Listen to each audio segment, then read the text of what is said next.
Alright, magandang gabi sa inyong lahat dyan na makapanood. Magandang araw, magandang umaga, tanghali lahat, no? Have a great day ahead sa inyo dyan. So dito today, it's April 11. So it's 10:80 ng gabi. So time check, ano tayo dito, no? Update lang sa Davao City kung ano na bang ganap dito ngayon. Kumusta ang Davao City? After, makalipas ang isang buwan na nahuli na yung ating butihing Pangulong Rodrigo Duterte. So that's March 11. Alas 11 ng gabi, March 11. Tapos yun, nilipad na siya sa The Hague. So ito, ilang minuto na lang ay So 10:18 ngayon. So ibig sabihin sa mga 42 minutes na lang ay eksaktong isang buwan na mahalipas na siya nilipad papuntang The Hague, galing sa Villamor Air Base. So ito yung Davao City natin ngayon. Ito yung pinaka City Hall ground natin. Pinaka Quezon Park. So seems to be normal, pero mga tao hindi pa rin naman to nakakalimot. Tuloy pa rin ang natin, mga peace rally, tuloy pa rin yung natin, mga movement. Meron tayong green rice movement every Sunday dito sa Rizal Park. So dagsa pa rin ang dito, may mga tao pa rin napupuntahan sa City Hall, no? Siguro mga bisita yung iba, hindi taga rito. So sa side trip sila, picture sa City Hall of Davao. So ganyan kamahal ng mga tao ang mga Duterte. Isa to sa dagdag sa parang bucket list nila, pupuntahan mga places to go kapag dadaan sa Davao City or mamamasyal.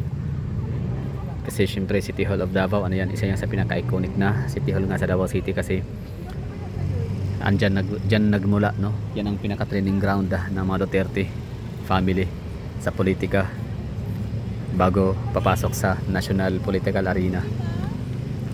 So diyan nagsimula si dating Pangulong Rodrigo Duterte as mayor, vice mayor, same with Pipi Sara, vice mayor, same with Kong Pulong Duterte, no?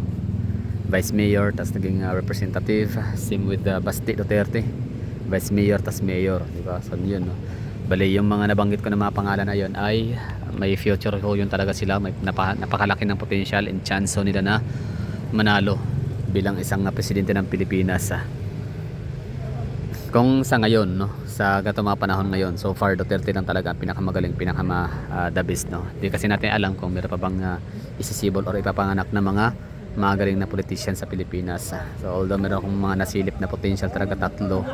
So number 1 kung ilalagay dyan si Magalong Binhamin Magalong ng Baguio City.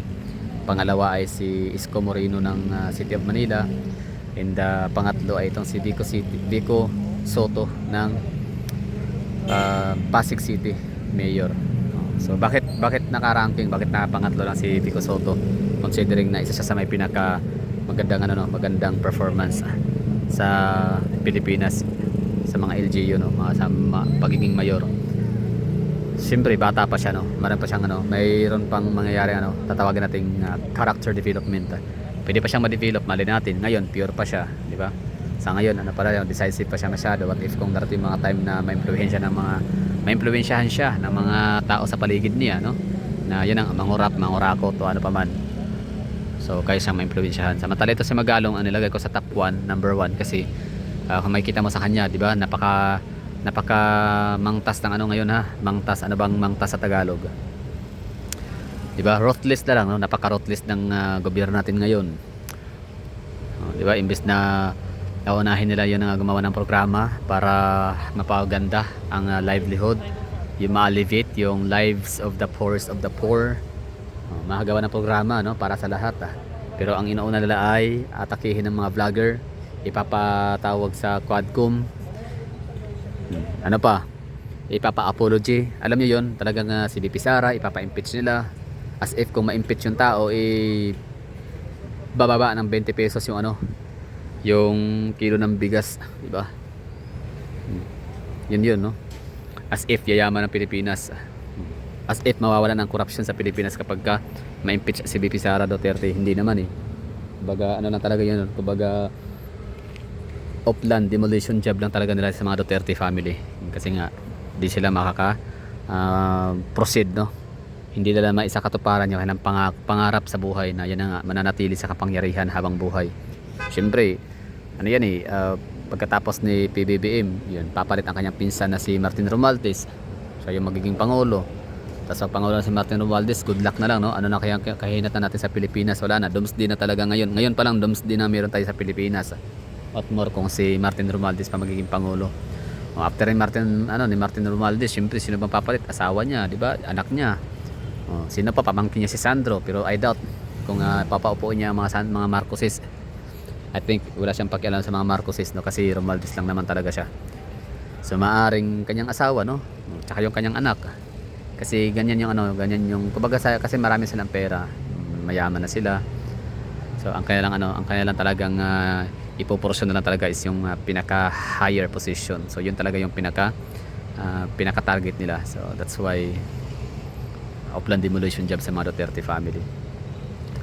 So ito yung Davao City natin ngayon, April 11, that 1 month na nakalipas na dinakip si Tatay Digong. So sa mga makapanood ito ngayon ng mga taga Davao City lang or mga malapit lang sa Davao region or mga taga Bukidnon or taga Soxargen na magpapapuntang Davao City. So every Sunday kami dito meron kaming tinatawag na Green Rice Movement dito sa Rizal Park, yung may tent. Peace rally, tapos may freedom wall. Basta peace rally, like pupunta lahat, no, kahit sino. Taga rito man o hindi, may katungkulan o wala, basta kahit sino pwedeng umakyat sa stage, kumuha ng microphone at magbigay ng inyong mga saloobin, mag-express, no. Tapos yan ay naka-telecast, live telecast yan sa SMNI. Ano to, kung meron pa ibang mga mainstream media, pwedeng mayroong mga taga-brigada, pwedeng may mga vlogger, no, siyempre marami. So yung inyong mga sentiments, yung inyong mga hinanaing, ibig sabihin na pala yung opinion, sentiments, feelings, yung inyong mga testimony about Duterte, no? So pwede nyo sabihin dyan sa stage, sa entablado. Pwede kayo umakyat, welcome ho kayo dyan every Sunday. Magsisimula alas 4 or alas 5 ng hapon hanggang gabi. So Davao City, diba? Napaka-peaceful lang, napakasimpleng syudad lang nito. Maganda, mayaman. Pero kung titingnan mo, diba, hindi sila magarbo, hindi sila masyadong mga tawag nito, paganda ng City Hall. Kumbaga ang mahalaga is functioning siya, tapos yung mga nakaupo diyan ay hindi kurakot, nagtatrabaho na maayos. So yan ang mahalaga. Tapos hindi pa siya delikado, no? Safe pa naman siya. So ulitin ko pala, FYI lang, no, trivia ho tayo. Alam niyo ba na itong City Hall of Davao na to is magwa 100-year-old na ngayong 2026. So it's a century-old City Hall.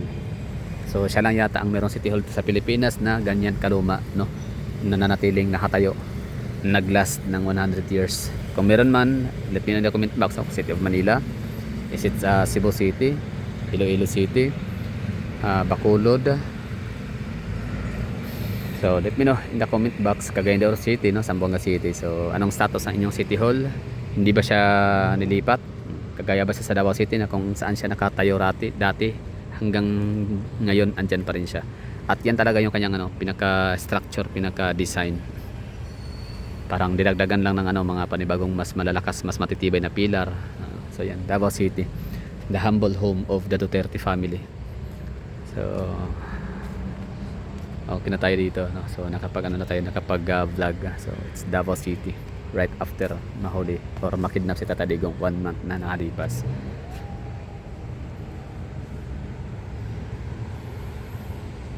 Nga pala, happy birthday kay Miss Kitty Duterte. 21 years old na siya, so pwede na siyang sumabak sa politika kung gustuhin niya. Pwede siya magbarangay captain muna, iski chairman, di ba? Pwede rin, no? O barangay captain na talaga diretso. Pwede naman siya, capable na kasi na marami na siya experiences paano makipag-usap, sa mga dignitaries, delegates and mga guests, no? Kasi siya, lumaki siyang andyan si Senator Bongo at yung kanyang tatay.